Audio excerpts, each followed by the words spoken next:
Уже 16 столетий эта порода не теряет своей популярности среди животноводов во всем мире. Универсальное сочетание молочных и мясных характеристик, спокойный нрав и приспосабливаемость к различным условиям содержания – все это свойственно симментальской породе КРС, о которой и пойдет речь в сегодняшнем выпуске на канале Байболсен.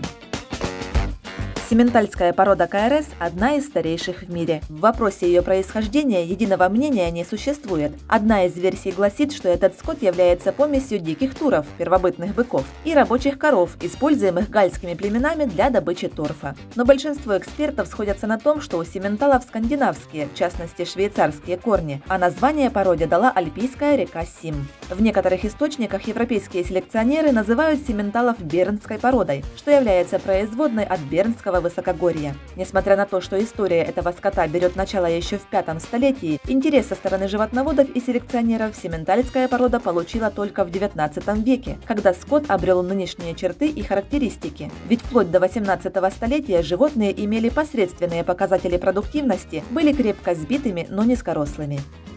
Эта порода имела грубый костяк и вымя было маленьких размеров. То есть можно так сказать, что это козье вымя. Как это отражалось на молочной продуктивности? Или просто было неудобно ее доить? Нет, это не только. Это было отражалось на молочной продуктивности. И использование тех же доильных аппаратов новых, расположение вымени тоже не соответствовало тем требованиям, которые имели аппараты. Поэтому скот начали улучшать. И конституцию, телосложение, улучшение, и именно улучшение вымени. Получив известность и продемонстрировав отличную способность к акклиматизации, скот быстро распространился по Европе, а также попал в Северную Америку и во второй половине XIX века на территорию Российской империи. Симментальская порода является лучшим представителем пород комбинированного направления. Расход кормов на килограмм молока до 1,3 кормовых единицы, а на килограмм привеса до 6-7. Такие затраты кормов характерны для всех пород комбинированного направления. Симментальский скот отличается высокой молочной продуктивностью и хорошо выраженными мясными формами.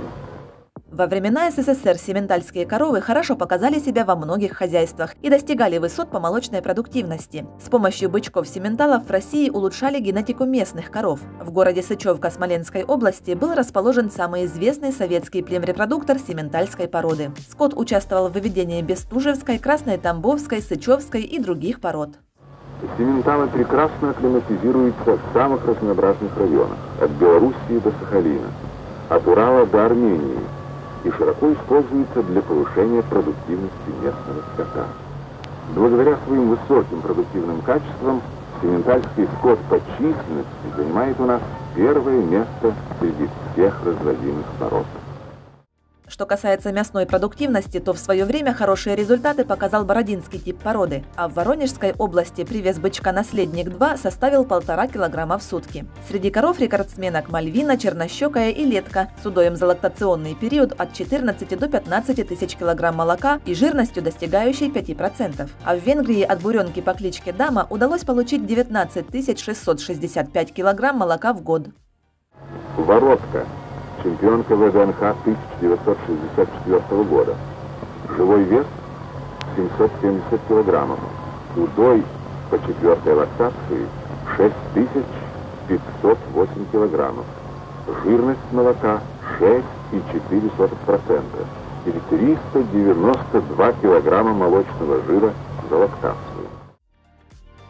В 1990 году численность симментальского скота в СССР достигла 13 миллионов голов. Но распад Союза и последующие экономические проблемы повлияли на значительное сокращение поголовья. Тем не менее, сейчас симменталов содержат во многих постсоветских странах. В 1998 году путем скрещивания симментальских коров с быками галштинской породы краснопестрой масти была выведена краснопестрая порода КРС. Для швейцарцев симменталы – это традиционный рабочий скот. Во многих странах его используют в качестве тяжеловозов. В Казахстан симменталы впервые попали в 30-40-х годах 20 века, и некоторые из ферм репродукторов, которые стали первопроходцами, до сих пор занимаются этой породой. Например, хозяйство «Победа Тайныша» в Северо-Казахстанской области, где содержат симменталов с 1980 года. Благодаря симменталам создавались новые и улучшались старые породы КРС, например, такие как Монбельярдская, Флекфи, Болгарская красная и Венгерская пестрая. В СССР симменталов также активно использовали для скрещивания с другими породами. Таким образом, появились волжские симменталы. Это помесь калмыцкого и казахского крупного рогатого скота с производителями симментальского типа. А благодаря случке быков-симменталов с сибирской и казахской коровами получили уральскую симментальскую подвидовую группу. Таким же образом вывели сибирского и дальневосточного симментала. Также существует украинская симментальская порода. Стоит отметить, что несмотря на высокую популярность симменталов во всем мире, найти хозяйство с чистокровным скотом достаточно непросто, ведь в большинстве случаев используются именно промышленные гибриды на основе симментальской породы. В наше время работа селекционеров направлена на повышение молочной продуктивности и качества молока симментальских коров, улучшение формы вымени с правильным размещением сосков и укрепление ног скота. Симменталы имеют желтовато-коричневый, рыжий, палевый или палево-пестрый окрас с белыми характерными отметинами. У животных пропорциональное и крепкое туловище, достигающее 160-165 см в длину. Толстая кожа покрыта густой и мягкой шерстью. Голова большая, лоб широкий. Отличительной чертой чистопородных представителей является розовое носовое зеркало и белые веки, а темные пятна в этих местах означают прилитие другой крови. Шея у симменталов короткая и мускулистая, грудь глубокая с развитым подгрудком у быков. Спина тоже широкая, крестец может быть поднят. Обхват пясти 20-21 см, цвет копыт нежно-розовый. У коров круглое, иногда волосистое вымя с крупными сосками. Также у животных хорошо развиты рога, которые телятам выжигают, а взрослым особям рекомендуют подпиливать, потому что они часто приводят к травматизации скота. Хвост расположен высоко. Две подружки. Посмотрите, вот прям как будто специально для нашего видео. Посмотрите, как они различаются. Вот, это советский симментал, скажем так. Та селекция еще советская. Это немка. Прям ярко выраженная немка. Причем они все похожи. Так что вот сравнивайте для себя, делайте выводы. Рост где-то под метр, у этой за 1,40 м, даже выше. Это чуть-чуть пониже. Вот они две встали, я говорю, прям позируют для нас с вами, как специально для видео. Да, мои хорошие. Вот сейчас мы зайдем спереди, глянем их. Вот они стоят. Прям, ну, наверное, вот на видео сейчас видно, что вот эта Сильва справа, которая, она помощнее. Хотя Жданка вот стала превосходить ее. Ну, нет. У этой передок пошире, вперед, грудь поглубже. Все, на вид, что она мясная, но на самом деле вот она, это сестра Клауса. Это самое, что ни на есть, традиционная такая молочная симменталка немецкой селекции. Живой вес половозрастной коровы составляет 500-600, а иногда достигает 700 кг, а средняя масса быков около тонны, максимально достигает 1300 кг у племенных особей. Высота в холке 135-145 см. Телята при рождении достаточно крупные и в среднем весят от 35 до 45 кг. Симменталы отлично акклиматизируются и приспосабливаются к различным регионам и условиям содержания. Они могут хорошо себя чувствовать и в высокогорье, и в умеренных широтах. Скот комфортно пребывает на пастбищах в любое время года и поедает даже прошлогоднюю траву. Но все же на период морозов лучше иметь помещение для скота. В коровниках для животных будет оптимальная температура от 4 до 20 градусов. А в остальном то, что важно для любой породы. Отсутствие сквозняков, своевременное удаление нечистот и сухая подстилка, для которой подойдет сено, солома, песок и древесные опилки. В стойлах симменталов можно содержать как коллективно, так и индивидуально. Что касается новорожденных телят, то все зависит от размера хозяйства и типа содержания скота. Иногда после рождения их первое время держат с коровами, но в крупных фермах часто детенышей с родильного отделения сразу переводят в специальное помещение – профилакторий. Сейчас мы находимся в телятнике профилактории, куда с родилки поступают новорожденные телята. Здесь они выпаиваются до 3 месяцев, содержатся, а потом переходят в молодняк, в следующее отделение. Сейчас мы находимся в базе, где у нас находится молодняк. Здесь мы содержим телочек и бычков. Телочки, они до определенного возраста, до взрослого возраста, до килограммов 380 добираются, потом они переходят у нас в следующее помещение, базу, в нетели. Там они уже осеменяются и уже переходят, как телятся и переходят в коров. Тут же также и бычки, отращиваем бычков. Но лучше всего скот чувствует себя на пастбищах и выгульных площадках. При таком содержании желательно оборудовать навес для защиты животных от солнца и ветра, а также поставить удобные широкие поилки с достаточным количеством воды. Особенностью является то, что симменталы дружелюбны и могут содержаться в одном помещении как с другими породами, так и с другими животными, например, козами. Симменталы – это послушный и мирный скот. Животные устойчивы к стрессам, хорошо едят, набирают вес и дают жирное молоко. Это комбинированная порода, которую одни приобретают с целью содержания на мясо, а другие делают упор на молоко и работают над тем, чтобы раздаивать симменталов. На практике часто молочную продуктивность этой породы повышают путем галштинизации. В целом скот имеет множество внутрипородных типов, которые делятся на несколько групп. Это молочный, смешанный, тип двойного назначения, умеренно мясной и радикально мясной типы. Поэтому при выборе животных фермер должен определиться, какой тип ему больше подходит и на какие показатели симменталов будет сделан упор в его хозяйстве. Часто опытные животноводы уже по экстерьеру определяют, в какую сторону, мясную или молочную, сыграла генетика в определенном случае. Например, коровы с хорошим молочным потенциалом имеют более тонкую шею, легкую голову, молочные вены на брюхе хорошо прощупываются, а подняв хвост, можно увидеть ярко выраженные складки кожи, так называемый запас вымени. На откорме представители породы показывают себя хорошо. Средний суточный привес составляет 950–1200 граммов, но бывают и впечатляющие исключения. Вот уже дважды в этом году у нас прошла сдача быков за год годовалых. У нас получается 400, да. 446 килограмм где-то, 450. Ну, получается, вот на самом откорме эти 2 месяца у нас в этом году даже 3 килограмма вышло в день. 3 килограмма? Да.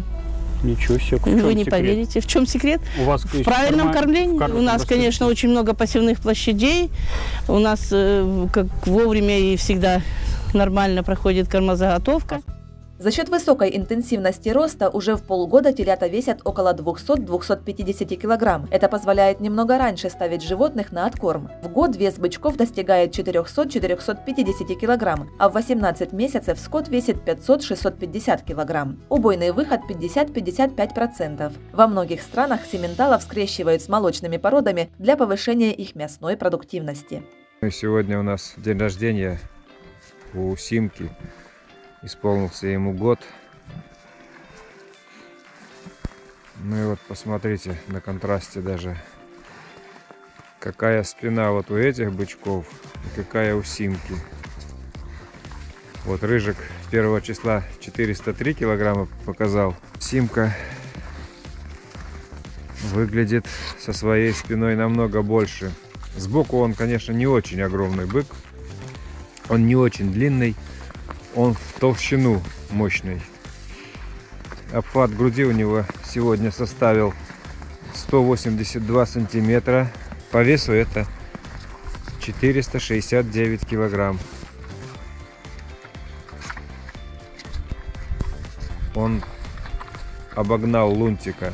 Самый большой бычок вот за всю историю у меня в год весит ровно 469 килограммов.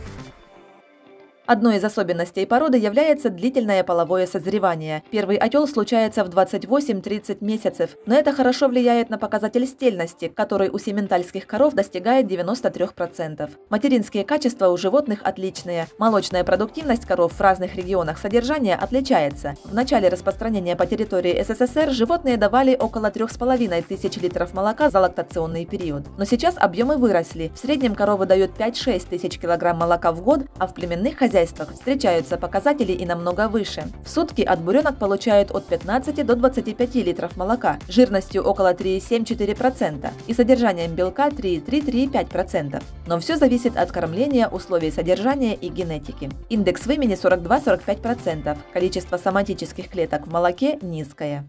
Второго золушка по первой лактации, просьба обладателю на середину круга руку поднять выводчику. Вот.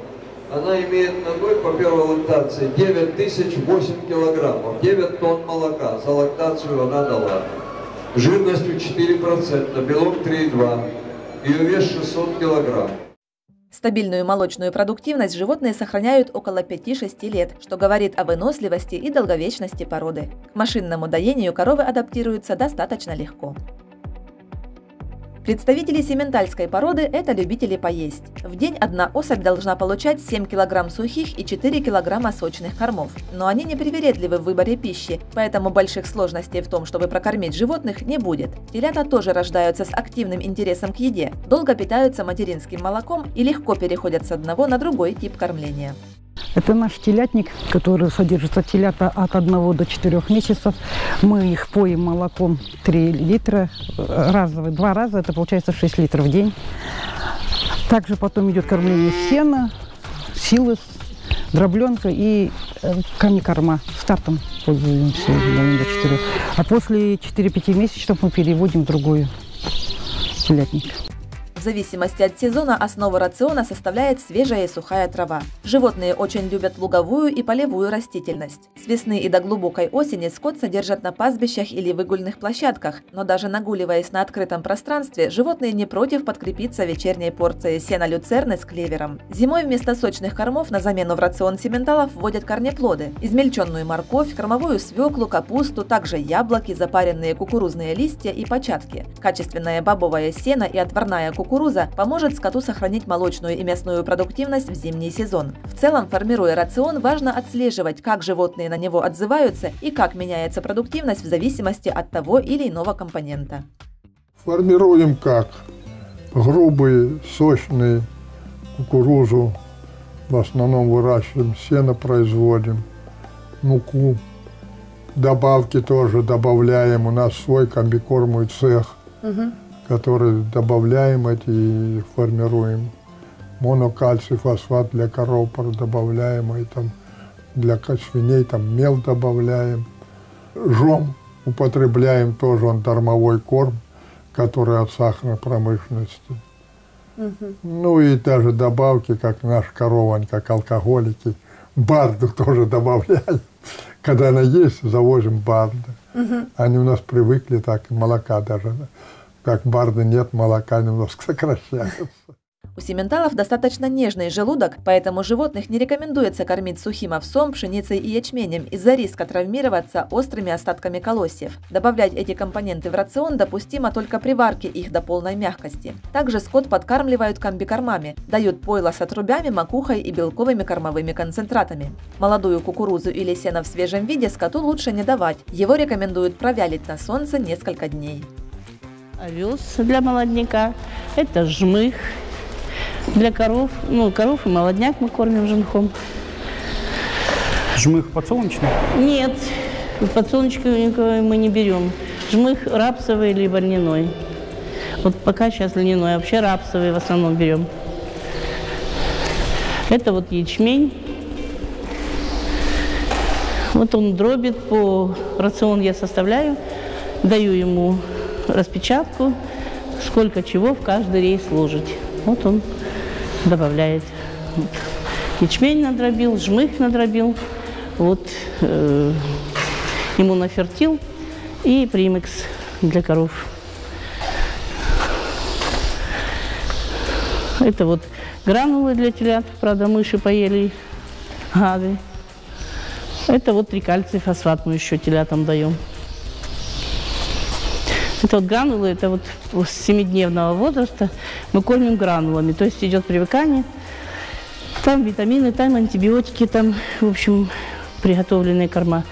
Потом начинаем добавлять овес, а потом уже переходим на мешанку, которая вот сенаж плюс дробленка ячменная плюс жмых. И потом, как бы, отдельно мы даем овес еще телятам. Также для симменталов под навесами на пастбищах или выгульных площадках размещают блоки пищевой соли или мелясные блоки-лизунцы. За счет повышения слюноотделения такое решение повышает показатель конверсии корма, помогает в перетравливании грубых кормов, а также служит источником витаминов и минералов. Главным козырем симментальской породы является ее универсальность. Возможность получить и мясо, и молоко привлекает многих фермеров и способствует постоянной работе животноводов над повышением обеих характеристик. Благодаря скандинавскому происхождению симменталы достаточно неприхотливы и легко адаптируются к условиям окружающей среды, а также смене корма с одного типа на другой. Животные не боятся ветров, низких температур и влажности. Находясь исключительно на травяном откорме, скот продолжает давать хорошие привесы и по итогу качественную говядину без грубых волокон с содержанием жира 12-17%. Симментальские породы, они очень траволюбивые, я так бы сказал. Особенно это вот летом заметно, когда я часто наблюдаю с бугорка, у меня внизу луг, все лежат, а симментальщики жуют травку. Очень спокойная порода. Вот поднесешь ему корм или поднесешь ему воду, и несмотря на то, что какой бы он ни был голодный, какой бы он ни был пить хотел, он никогда не будет швырять это ведро, а спокойно подойдет и большими глотками за 2 минуты выпьет это ведро, отвернется и пойдет. Кроме того, животные устойчивы к стрессам, послушны и понятливы, что важно для персонала, непосредственно контактирующего со скотом. Чистопородная симменталка. Она такая массивная, низкая, они высокими не вырастают, они вырастают такими массивными, ну и очень добрыми. Они очень любят хозяев, как вы видите, да? Вот она облизывает меня всю. И вот такой у нее красивый чубчик. Ну вот такая у нас коровка. Генетически эта порода вынослива и долговечна, что позволяет коровам около 6-7 лет сохранять молочные качества. Симменталы также ценны и как улучшатель стада. Во многих странах этих животных скрещивают с молочными породами с целью повысить их мясную продуктивность. Скот имеет крепкий иммунитет и практически не болеет, много двигается и ест. В пастбищном сезоне копыт там у них не слабые. Получается, у некоторых коров, вот сейчас если мы там голландские, французские, там с других мест привозим, для пастбищ они непригодны. Постоянно их надо пичкать, колоть, ухаживать, ветеринарные расходов для них очень много. А эти как симменталы, они как дикие животные у нас, если так взять-то. Но забывать о вакцинации и своевременных ветеринарных манипуляциях не стоит, ведь любое животное требует ухода и внимания, чтобы оставаться здоровым. Еще одним преимуществом этой породы является высокое содержание белка и жира в молоке. Такая комбинация – это идеальный вариант для производства мягких выдержанных сыров. Не зря многие сыровары особенно ценят молоко симментальских коров. Для начинающих сыроделов и фермеров, которые желают испытать удачу в этом бизнесе, эта порода подойдет идеально. Но есть и минусы. Например, долгоспелость. Репродуктивная система животных созревает немного дольше, чем у представительниц схожих пород. Во многих источниках указывают, что случка или осеменение симменталок происходит не раньше, чем в 2 года. Но на практике бывает и совсем по-другому. Телки, достигшие 13-месячного возраста, по показателям по росту, весу, идут тоже на синхронизацию и на осеменение. В большинстве случаев отел проходит без проблем, но ветеринарам нужно быть начеку, потому что телята бывают очень крупными и иногда коровы требуют помощи со стороны человека. Есть обычно телята бывают 35-40 килограммов, а у них телята бывают весом до 60-70 килограммов, чем осложняются роды. Ну, мы в данном случае всегда бываем много, потому что при начинает корова телиться, мы рядом бываем и стараемся оказывать любую ей помощь. Для хозяйств, не имеющих в достаточном количестве собственных кормов, может стать проблемой прожорливость симменталов. Они любители поесть, но это и понятно, ведь высокие суточные привесы не появляются из ниоткуда. Что касается мяса, то отмечают, что в туше симменталов больше костей, чем у представителей исключительно мясных пород. Еще одним из возможных недостатков являются генетические дефекты ног и вымени, которые иногда встречаются у чистопородных коров, а также раздвоенная холка у быков и провислость спины. Симментальская порода широко распространена по всем континентам. Животных выращивают в Австрии, Швейцарии, США, Канаде, Италии, Германии, Франции, Австралии, Украине, Беларуси, России, Кыргызстане и многих других странах, насчитывая по разным данным от 40 до 60 миллионов особей в мире. В Казахстане скот распределен неравномерно. Его содержат в 11 областях, преимущественно в восточной части республики. Общая численность около 37 тысяч голов. Местные климатические условия вполне устраивают животных, и жесткие погодные капризы скот переносит нормально. В среднем показатель продуктивности племенных коров в Казахстане достигает 4403 кг молока в год. Средняя жирность 3,84%. При этом максимальный из полученных показателей составляет 11 тысяч килограмм за лактацию, а минимальный – 2956 килограмм молока. Среди основных компаний, которые занимаются породой в Казахстане – КТ Камышинская, Багратион-2, Украинка, Маяк, Жанакала, а также Янбек, Мамбетов ИК, Кирова, Фрунзенская, Галицкая, Петерфильд Агро, Бобровка Плюс и многие другие. На базе некоторых из них проводилась программа по усовершенствованию молочных характеристик симментальского скота путем скрещивания с быками зарубежной селекции краснопестрой галштинской, монбельярдской, красной пестрой немецкой и частично айрширской пород. Таким образом, в 2009 году на основе ряда племенных хозяйств Павлодарской и Восточно-Казахстанской областей был опробирован новый тип казахского краснопестрого молочного скота Ертыс. К 2014 году его общая численность в хозяйствах страны составила 9619 голов. Наибольший рост продуктивности был зафиксирован в КХ Камышинская. Также эта работа проводилась в хозяйствах Затейнов, Луганск и Кирова. В число базовых по выведению внутрипородного типа симменталов попало и хозяйство Баталинское Денисовского района. Выращивают симменталов и в крестьянском хозяйстве Крон-Агро Павлодарской области. Общее поголовье КРС на ферме составляет 1197 голов, а надой на одну корову по итогам 2021 года составил 8200 килограмм молока. Симментальскую породу мы выбрали с таких соображений, то что ферма новая, специалисты тоже как бы только учатся, так как город сам Аксу, он не расположен к животноводству так плотно, к молочному производству. Долго думали, выбор стоял между галштинами и симменталами. Ну, все-таки выбрали симменталов в пользу того, что они менее прихотливые. И есть такие моменты, которые они могут прощать ошибки, так скажем. Мы привезли их с Австрии, Венгрии и Чехии. Партнер, поставщик, с которым мы отработали, фирма Клингер, добросовестно отработала свои контрактные договорные обязательства. На сегодняшний день, именно на сегодняшний день мы доим 23 литра на одну голову у нас надои. Сейчас мы находимся в доильном зале. Здесь у нас карусель на 40 мест наружного расположения.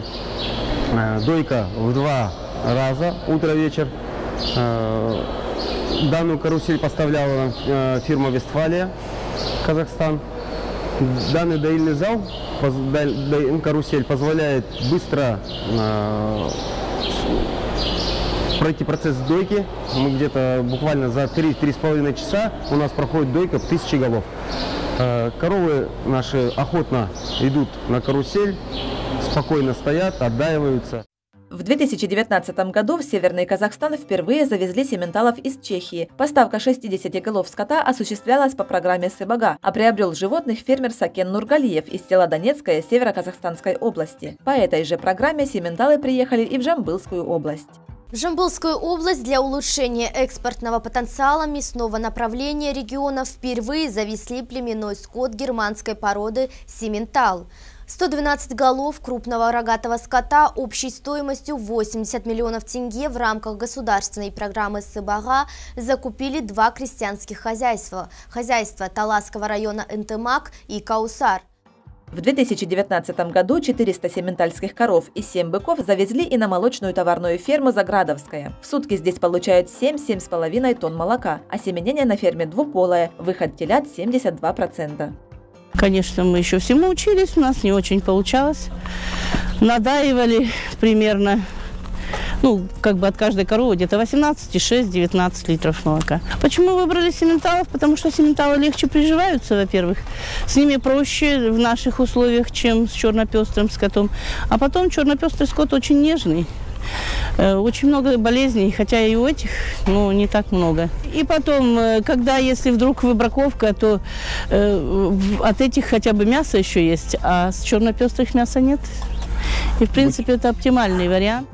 В июле 2020 года 5 быков-производителей в возрасте 13-14 месяцев были завезены на площадку племенного центра Асыл-Тулюк для получения и заморозки от 90 до 120 тысяч доз высококачественного семени за 10 лет. Этот репродуктивный фонд должен обеспечить материалом для искусственного осеменения большую часть маточного поголовья симментальского скота в Казахстане. В хозяйстве Багратион-2 в Восточно-Казахстанской области содержат 223 галштинизированных симментала и занимаются собственной переработкой, производя себя известный во всем Казахстане и за его пределами высококачественный курт. Дойное стадо составляет 174 коровы, которые в среднем дают 16 литров молока в сутки. Больше к нашему региону подходят сименталы, чем галштины. Галштины поэтому по климатизации они маленькая. Эти меньше болеют, да? Да, эти меньше болеют, чем галштина. В основном с ростом здесь у нас синаж, силос, сено, пшеничная дробленка, шрот. Вот тут их. И кукуруза еще есть. Экструдированные еще тоже есть корма. В таком составе это семечный там и пшеничный.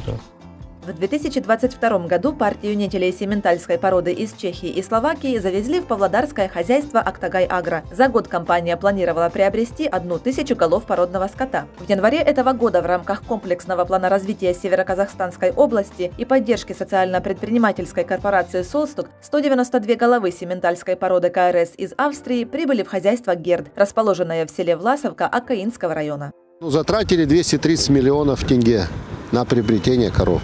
Система возвращения у нас по 4%, 2 года каникул, только процентные ставки, и потом разделено на 10 лет пропорционально. Очень хорошая программа. Племенных сименталов также содержат в хозяйстве и КАН-1, и компании «Казагропроджект», директор которой Бахытжан Жанаев отметил, что их не пугает высокая стоимость племенного скота, ведь за каждую голову сименталов они получают 225 тысяч тенге субсидии. Также фермер рассказал, что в среднем коровы дают около 30 литров молока в день, а среднесуточный прирост у бычков достигает 1400 грамм. В ПК «Луганск» стадо сименталов насчитывает 2000 голов. Средний показатель по надоям – 4750 литров молока в год на одну корову, жирность 3,6-3,7%. 295 сименталов содержат на предприятии Янбек-95 в Карагандинской области. Дойное стадо составляет 229 голов. Средний надой на корову 19-22 литра молока в сутки. Завозили скот из Германии. Было 2 завоза. Первый завоз был в 2017 году.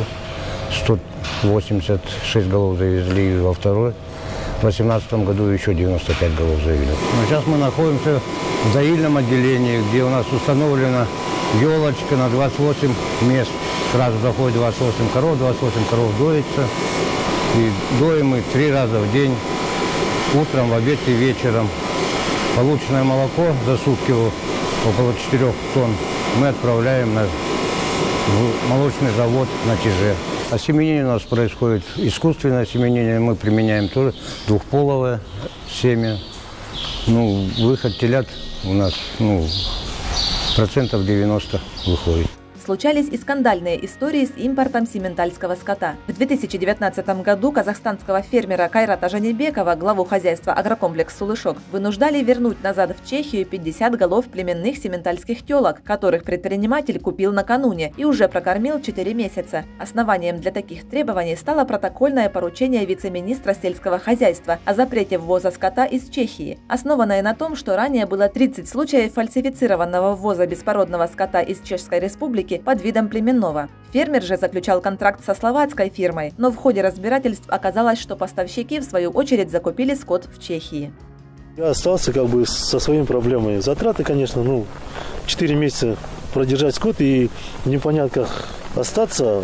Если скот мы не растаможим, уже не сможем, то он пойдет на ликвидацию, сказали. Вот так. Кайрат Жанибеков почти год боролся за право оставить животных. И в результате в декабре 2020 года скандальное решение республиканских чиновников было отменено, и сименталы таки остались в хозяйстве агрокомплекс «Сулышок». Развивать и популяризировать породу, а также вести учет и управлять племенной деятельностью животноводам Казахстана помогает Республиканская палата молочных и комбинированных пород КРС. В среднем на сайтах купли-продажи за голову симентальского скота в Казахстане просят 350-500 тысяч тенге. Но в зависимости от племенных характеристик цена может достигать и 700-800 тысяч тенге.